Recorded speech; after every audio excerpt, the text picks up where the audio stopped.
Hello friend, খুব শীঘ্রই West Bengal সরকার অর্থাৎ পশ্চিমবঙ্গ সরকার তরফ থেকে কিন্তু জল দপ্তরের কর্মী নিয়োগ করা হবে। এক্ষেত্রে তোমরা যদি মাধ্যমিক পাস করে থাকো তাহলে কিন্তু এক্ষেত্রে আবেদনটি করতে পারবে। এক্ষেত্রে 23টি জেলা থেকে আপনারা আবেদনটি করতে পারবে।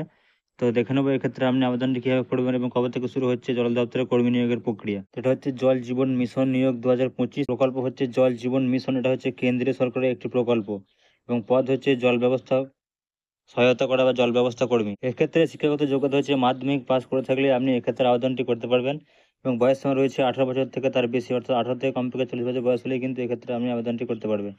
এক্ষেত্রে আপনার বেতন থাকবে প্রত্যেক মাসে 6,000 টাকা থেকে 8,000 টাকা প্রত্যেক মাসে এবং এই ফর্মটা কিন্তু আপনাকে ডাউনলোড করতে হবে, তারপর অনলাইনের মাধ্যমে জমা দিতে হবে এবং আবেদনের লিঙ্ক হচ্ছে এই যে ওয়েবসাইটটা দিয়ে দিয়েছে https.ekjalshakti.gov.in। এখানে গিয়ে কিন্তু আপনাকে আবেদনটি করতে হবে। এক্ষেত্রে কিন্তু কোনো ধরনের পরীক্ষা হবে না, শুধুমাত্র নথিপত্র যাচাই করে কিন্তু আপনাকে এক্ষেত্রে নির্বাচিত করা হবে। তো এখানে মূলত কোন কোন পদে নিয়োগ হবে, প্রথমে বলছে এখানে জল ট্যাঙ্কের রক্ষণাবেক্ষণ কর্মী, অর্থাৎ গ্রামে যে সমস্ত জল ট্যাঙ্কি রয়েছে সেই সমস্ত জল ট্যাঙ্কার কিন্তু আপনাকে রক্ষণাবেক্ষণ করতে হবে এবং জল সরবরাহ কিন্তু এখানে পর্যবেক্ষণ করতে হবে। এবং 2 নম্বর হচ্ছে ডাটা এন্ট্রি অপারেটর, অর্থাৎ যে সমস্ত গ্রামে বা পঞ্চায়েতের আন্ডারে জল সরবরাহ করা হবে সে সমস্ত কিন্তু এখানে রেকর্ড কিন্তু এখানে আপনাকে এন্ট্রি করতে হবে। সেটা ডাটা এন্ট্রি, অর্থাৎ প্রত্যেকটা গ্রাম পঞ্চায়েতের আন্ডারে যে সমস্ত জল ট্যাঙ্কি রয়েছে তার যে ডেটা কিন্তু এখানে আপনাকে এন্ট্রি করতে হবে।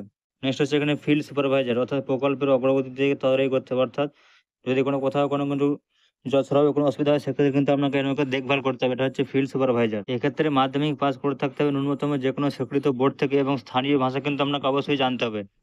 অর্থাৎ পশ্চিমবাংলার যে এলাকায় আপনি কাজ করবেন সেখানে কিন্তু আপনাকে স্থায়ী ভাষা অবশ্যই জানতে হবে এবং তার সঙ্গে কিন্তু আপনাকে কম্পিউটারে কিন্তু বিশেষ কিন্তু জ্ঞান থাকলে কিন্তু ভালো হয়। এক্ষেত্রে জল ট্যাঙ্ক কর্মীর ক্ষেত্রে স্যালারি থাকবে সম্ভবত 6,000 টাকা এবং ডাটা এন্ট্রি অপারেটরের ক্ষেত্রে সম্ভবত 7,000 টাকা এবং ফিল্ড সুপারভাইজারের ক্ষেত্রে স্যালারি থাকবে সম্ভবত 8,000 টাকা।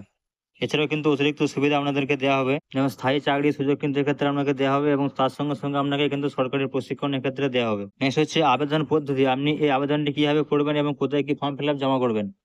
অফিসিয়াল ওয়েবসাইটে কিন্তু আপনাকে যেটা আগেই বলেছি সেটা কিন্তু ভিজিট করতে হবে এবং আবেদন ফর্মটি ডাউনলোড করে নিতে হবে এবং ফর্ম কিন্তু প্রিন্ট আউট করে কিন্তু ফর্ম ফিল আপ করতে হবে। এর সঙ্গে আপনাকে ব্যক্তিগত তথ্য এবং শিক্ষাগত যোগ্যতা এবং যদি তোমার কাছে জন্য যদি এক্সট্রা কোনো অভিজ্ঞতা থাকে সেক্ষেত্রে কিন্তু আপনাকে জানাতে হবে এবং তার সঙ্গে কিন্তু যে সমস্ত নথি আপনাকে সংগ্রহ করতে হবে এবং জমা দিতে হবে সেগুলো হচ্ছে মাধ্যমিক মার্কশিট, বয়সের প্রমাণপত্র এবং স্থায়ী ঠিকানা প্রমাণপত্র এবং জমা কিন্তু আপনাকে দিতে হবে নির্দিষ্ট জেলা বা ব্লক অফিসে। এক্ষেত্রে কিন্তু নির্বাচন প্রক্রিয়া আবেদনকারী শিক্ষাগত যোগ্যতা ও বয়স পরীক্ষা করা হবে এবং ইন্টারভিউ হবে কিছু কিছু ক্ষেত্রে এবং যে সমস্ত যোগ্য প্রার্থীদের নাম এখানে সিলেক্ট করা হবে তারা কিন্তু পঞ্চায়েত অফিসে কিন্তু সেক্ষেত্রে প্রকাশ করা হবে। এই আবেদনটি আপনাকে জমা করতে হবে নির্দিষ্ট জেলা বা ব্লক অফিসে, আগেই বলে দিয়েছি এবং এটা প্রক্রিয়া কিন্তু খুব শীঘ্রই শুরু হতে চলেছে এবং যখনই এর ডেটটা ডিক্লেয়ার করা হবে সেক্ষেত্রে কিন্তু তখনই আপনাদেরকে জানিয়ে দেওয়া হবে। চ্যানেলটি সাবস্ক্রাইব করে পাশে থাকা বেল আইকনটি ক্লিক করে রাখুন যেন পরবর্তীতে এই ধরনের সরকারি এবং বেসরকারি চাকরির দ্রুত খবর আসা মাত্রই কিন্তু আমাদের কাছে পৌঁছে যায়।